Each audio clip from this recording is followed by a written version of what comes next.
Hello, in this video I will talk about how to generate Netflow records using the big monitoring fabric solution. First, you may ask yourself, why do I need to generate Netflow using a monitoring fabric when I can generate Netflow from my production router or production switch? Well, there are a couple of reasons. If you generate Netflow from your production router or switch, you will probably going to experience a significant decrease in your throughput. Netflow is a very heavy feature, and it consumes a lot of resources. Also, in many occasions, your production router or switch may only support sampled Netflow, not the full one-to-one unsampled Netflow.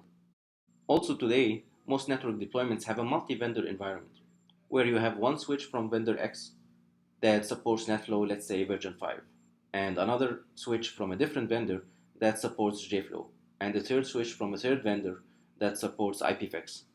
This mix of protocols will make it very hard for you to get a consistent view of your network. If you use BMF Netflow solution, you basically remove all these obstacles. BMF will aggregate the traffic from your span and tap, and then generate Netflow records on the behalf of your production network. Here is the logical view of how Netflow on BMF works. First, BMF will receive production traffic from the tap and span. Then the BMF fabric will forward the traffic to the Netflow service node, which will process the packets and generate Netflow records to be sent to your Netflow collector. In this demo, I'm using the Riverbed NetExpress as my Netflow collector. The Netflow collector IP address is configured on the BMF controller along with other Netflow configuration parameters, such as the collector UDP port number, the Netflow version, the cache flow timers, etc. The BMF controller is a single pane of glass for all your configuration and troubleshooting. The BMF controller can be configured through CLI, GUI, or REST API. In this demo, I'm going to use the CLI option, but you can use whatever option you like. Now let's go to the controller and take a quick look on the Netflow configuration.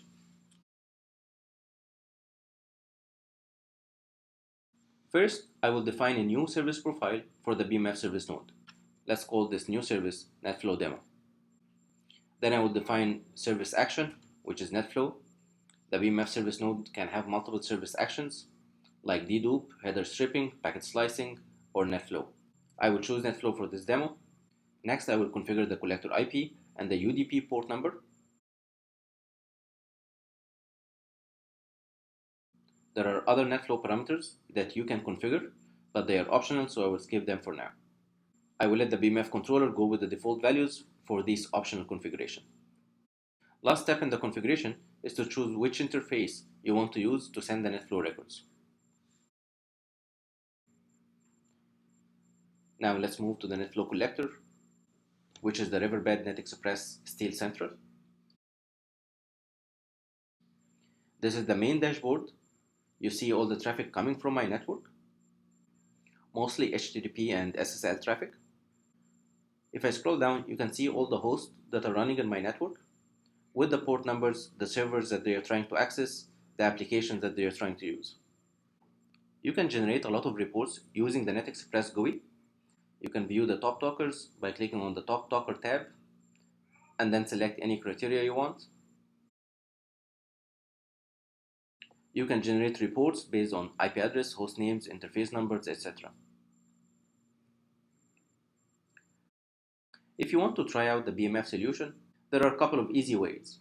You can start with the free BSN labs, or the free community edition, or the attractively priced starter kits.